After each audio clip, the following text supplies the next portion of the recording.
El poder de una historia bien contada puede hacer mucho más que generar millones para la industria naranja. El relato, como fuente de información, tiene un profundo arraigo en la cultura humana como herramienta de comunicación, vinculación y cambio. Este fenómeno social tiene múltiples facetas y, sin dudas, tiene trascendencia jurídica de gran interés. Sin embargo, también debemos ser capaces de comprenderlo desde otras áreas del conocimiento humano, para entender su verdadero alcance. Actualmente consumimos horas y horas de contenido audiovisual, pero si alguien te recomienda una serie o una película, usualmente le preguntas ¿de qué se trata? En referencia a la historia y cómo se le cuenta, pero ¿pensaste alguna vez quién es la persona responsable de esa decisión? Todos los que hacen una película o una serie interpretan una historia. Desde los actores, pasando por la iluminación, el sonido, los camarógrafos hasta el director, son parte de la labor narrativa que supone una obra de estas características. Sin embargo, la pieza inicial de esta estructura es realizada por una persona, cuyos pensamientos deberán luego ser interpretados por los demás que componen el circuito. El guionista es quien da inicio a la labor creativa. Es el encargado de construir los cimientos sobre lo que todo descansará. Debe ser capaz de visualizar y crear el mundo y los personajes para contar lo que quiere decir.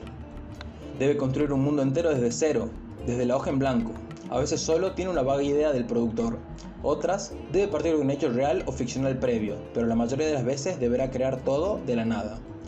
El guionista, además, debe escribir pensando en cómo se verá en una pantalla aquello que está plasmando con letras. Es decir, debe escribir teniendo criterio de aquello que le funcionará o no funcionará llevado al soporte multimedia. Su labor también debe ser muy técnica, porque será leída e interpretada por un grupo de especialistas de las más variadas ramas, de manera que debe contener instrucciones y acotaciones específicas para facilitar el trabajo de los que complementan el circuito. El guión es una guía para todos esos artistas que van a hacer una película o serie. El guionista es el encargado de marcar el rumbo por el que pretende llevar el relato, y si las instrucciones no son buenas, no se podrá contar adecuadamente la historia. Los conocimientos de un guionista deben ser vastos, debe entender la complejidad de la historia y las cuestiones técnicas del medio. También debe saber de narrativa y lograr el arte de equilibrar todos estos componentes. En esencia, el guionista es un heredero contemporáneo de los primeros humanos que decidieron contar historias al margen de un fuego hace miles de años, con la diferencia de que es capaz de comprender que la narrativa puede ser utilizada de diferentes maneras. Para realizar un guión, es necesario entender que la historia son aquellos acontecimientos que ocurrieron en orden cronológico. Por ejemplo, si se va a contar la historia de un personaje, es necesario saber todo de él: nacimiento, infancia, adolescencia, adultez, hasta llegar a la vejez para terminar con el día de su muerte. Pero si todas las películas y series nos contasen las historias de forma lineal, no serviría fielmente a los fines del entretenimiento. En un principio, en el cine solo se contaban historias de este modo, porque no se comprendía otra forma posible de ordenar las secuencias.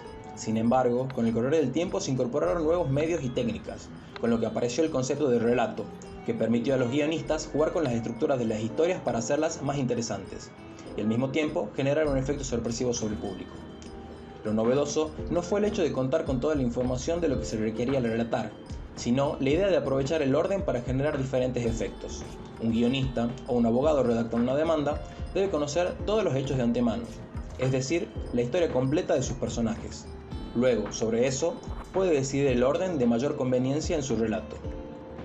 Si la historia es el que contamos, el relato es el cómo lo contamos, por lo que, si desde lo procesal tenemos certeza de qué es lo que necesitamos narrar, puede adicionarse como recurso el cómo narrarlo para servir de apoyo a nuestra estrategia de litigio. Existen muchas historias sobre hechos de relevancia jurídica, reales o ficticios, que fueron llevadas a las pantallas grandes, medianas y chicas. ¿Alguna vez las analizaste jurídicamente?